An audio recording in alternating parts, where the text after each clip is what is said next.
হ্যাঁ মেরি জান। আচ্ছা, আজকের টপিকটা আপনারা দেখেছেন থাম্বনেইলে আমি কি লিখেছি, যে মেয়েরা ইন্ডিপেন্ডেন্ট হয় না কেন বা হতে চায় না কেন।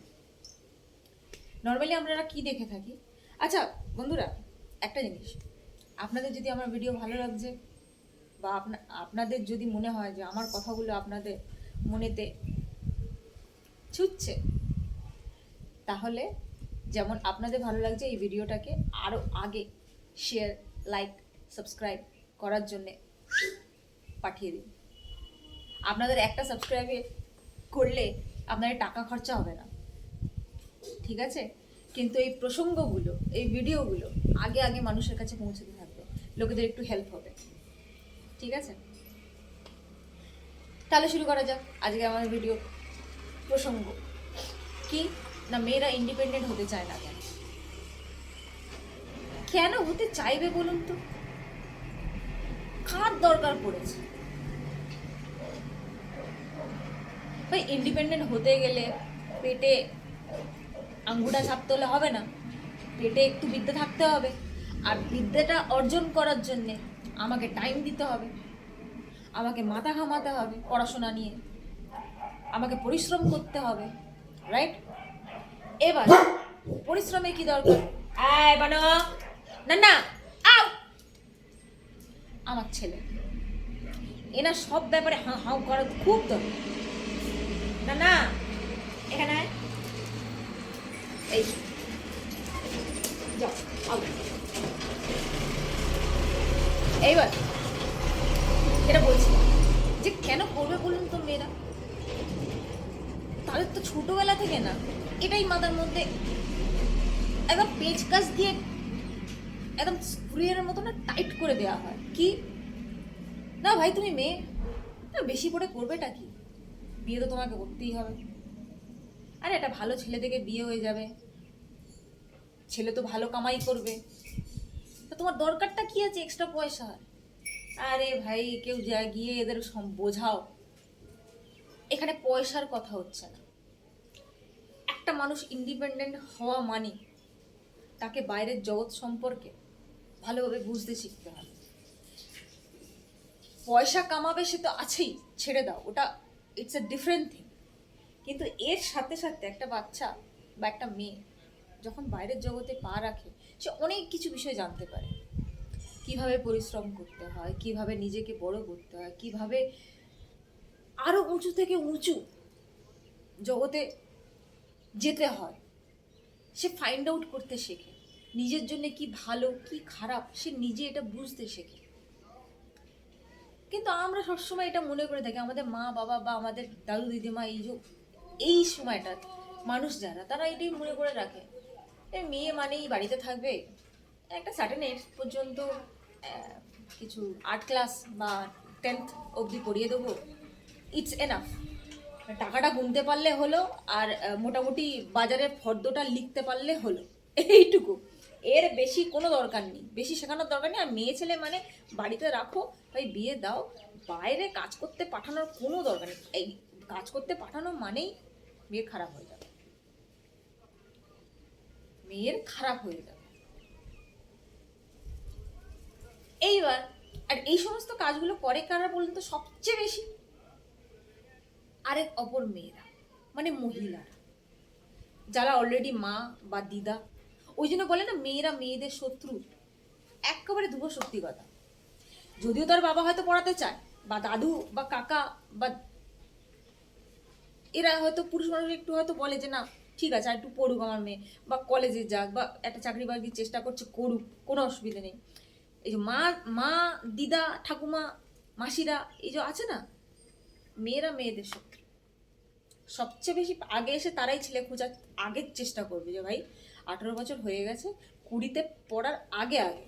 ওই একটা কি একটা যেন কথা আছে, 20তে বুড়ি বলে না, ভাই কে এই কথাগুলো যে মানে জন্ম দিয়েছিল জানি না, পেয়ে গেলে না তার গলাটা ধরে টিপে দিতাম।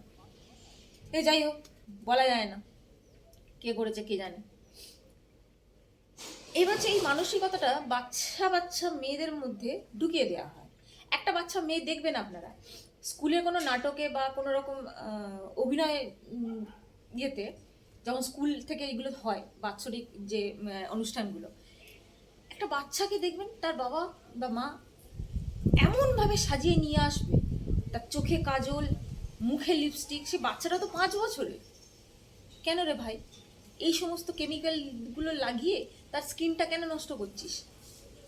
নষ্ট করছিস না তা না, তার মাথার মধ্যে এটাকে গেঁথে দিচ্ছিস যে আমি মেয়ে, তার মানে এগুলো আমারই ভোগ্যের জিনিস, আমাকে লিপস্টিক লাগাতেই হবে, আমাকে নেল পলিশ লাগাতেই হবে, কারণ আমি মেয়ে, কারণ আমার মা লাগায়, আমার দিদা লাগায়, আমার মাসিরা লাগায়, আমার পিসিরা লাগায়, তো আমিও লাগাবো, এটা আমার অধিকার লাগানো। ভাই আমি তো বলবো ওই বাচ্চাটার কোনো দোষ নেই, বাচ্চাটা তো শিশু, একটা নরম মাটি, এটা কাদা, সে কি করে জানবে ভাই?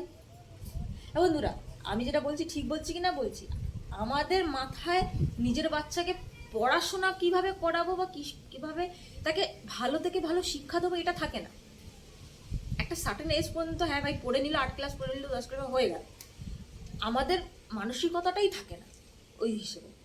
আমরা শুধু জানি কি সাজাও গোজাও, একটা মাস্ত মাল বানিয়ে মার্কেটে এদিক ওদিক ঘোরাও, 2-4টে একটা যখন ঠিকঠাক বয়স হবে 2-4টে ছেলে এমনি হয়তো পিছন পিছন ঘুরবে, এবং সুন্দর যদি তাকে সাজিয়ে গুজিয়ে রাখি তাহলে ভাই ভালো মালও পাবো, মালদার পার্টি পাবো এটাকে বেচার জন্য। বাচ্চারা কি গাধা গরু? মেয়েরা কি গাধা গরু না ছাগল? বেশিরভাগ মানুষের, বেশিরভাগ প্যারেন্টসদের এটাই থিঙ্কিং।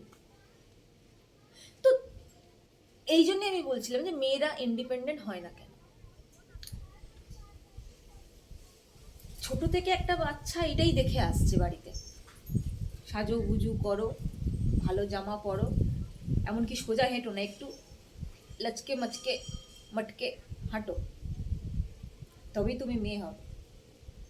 তারা যখন ছোট থেকে এই শিক্ষাই পেয়ে এসছে, ভাই আমি 20 বছরের পর তো বাস আমার তো লাইফ একদম সেট, একটা গাধা গরু পাবো। মানে ছেলেরা যারা এই ভিডিওটা দেখছে তাদের সম্পর্কে মেয়েদের একটাই থিঙ্কিং, ভাই সামনের মানুষটা হচ্ছে একটা গাধা, গবেট মূর্খ, কিন্তু পয়সাওয়ালা, ভালো জব করে কি ভালো বিজনেস করে, আমদানি ভালো আছে ভাই, লাইফ একদম সিকিওর, টাকা টাক করে নেয়, সাথে করে নো বিও, কি খারাপটা আছে ভাই? পায়ের ওপর পায়ে তুলে অ্যাশ করো অন্যের পয়সা, আর সে বেচারা ছেলে সে জীবন ভোর কাঁধে তুলে চলছে। ভাই আজকের দিনে একটা মানুষকে কাঁধে বসানো মানে মজার ব্যাপার নাকি? নিজের খরচা টানো, ফ্যামিলির খরচা টানো, আবার আরেকটাকে বাড়তি বোঝা যেটাকে বসিয়েছো, বসিয়ে বসিয়ে খাওয়াবে, আমরণ আমরণ, সেটাকেও দাও, প্রোভাইড করো। এবার যদি ঘটনা চক্করে একটা দুটো ট্যাঁ প্যাঁ হয়ে যায়, সে দুটোরও খরচা সেই বেচারা গাধাটার ওপরে। ওই একা যান কোন দিকে যাবে বলেন তো? ভেবে দেখেছেন কখনো আপনারা এগুলো? এই সমস্ত জিনিসগুলো গ্রামের দিকে ভীষণ হয়ে থাকে, ভীষণভাবে। শহরতলিতে একটু কমেছে এগুলো, এখন মেয়েরা পড়াশোনা করছে, ডাক্তার হচ্ছে, ইঞ্জিনিয়ার হচ্ছে, চলছে, ঠিকঠাক পথে যাচ্ছে, কিন্তু এখনো তো গ্রাম বাংলা বলে তো অনেক বড়, শহর অনেক ছোট। গ্রাম বাংলার মানুষরা যে কবে এখান থেকে বুঝতে শিখবে জানি না ভাই। তাহলে আমার ভিডিওর যে উদ্দেশ্য, যেটা মেয়েরা কেন ইন্ডিপেন্ডেন্ট হতে চায় না, বোঝা গেল। 20 বছর পর থেকে সে দেখতে পাচ্ছে যে ভাই আমি যার সাথে বিয়ে করতে যাচ্ছি সে দেখতে যা পারে হোক না যায়, তা সে যদি মানসিক এবং জীবন মূল্যের খাতায়ও যদি সে মানুষটা মানুষও না হয়, অমানুষও হয়, তাহলেও অসুবিধে কিছু না, কারণ তার পিছনে ব্যাকিংটা যেটা আছে বৃহৎ, বহুত পয়সা, বহুত টাকা ভাই, ফ্ল্যাট নয়তো বাড়ি, গাড়ি, বাইক, কি না নেই ভাই। এই সিকিউরিটি পাচ্ছি, তা আমার কাজের কি দরকার আছে? আমি ইন্ডিপেন্ডেন্ট কেন হতে যাবো? আমার বরের আছে। আর এই মানসিকতাটা না আমাদের সংবিধানেও না, ভালোভাবে তুলে রেখে দিয়েছে। এত বাজেভাবে রেখেছে, আপনারা এই লটা জানেন তো, যে বিবাহ বিচ্ছেদ হওয়ার পর হাজব্যান্ডের আধা প্রপার্টি ওয়াইফ পাবে। এই যে লটা আছে না, এইটাতে করে না আরো খোঁড়া করে দিয়েছে মেয়েদের। ভাই সে তো জানেই, আর যতদিন সঙ্গে আছি, চলছে ঠিকঠাক, ততদিন তো পাচ্ছি, মজা মারছি, অ্যাশ করছি। যদি কোনো কারণে সামনের মানুষটা আমাকে গাড়ে আমার লাত মারে, আমার গাড়ে যদি সামনের মানুষটা একটা লাত ক্যাপ করে দেয় ধরে, অসুবিধে নেই, আমি বেরোলতে ভাই আদা নিয়ে বেরোবো। এই লটাকে না স্থগিত করে দেওয়া উচিত। আমি একটা মেয়ে, তো মেয়ে হয়ে আমি বলছি, এই লটাকে স্থগিত করে দেওয়া উচিত, স্টপ করে দেওয়া উচিত। এটা কোনো মানে নেই, জাস্ট ওয়ার্থলেস, জাস্ট ওয়ার্স্ট। মেরি জান, আপনাদের মতামতগুলো একটু কিন্তু কমেন্টে পাঠাবেন, আমি কিন্তু অপেক্ষা করব। ঠিক আছে, নমস্কার, ভালো থাকবেন, চোখ খুলে জীবনের সমস্ত ডিসিশন নেবেন। আসি।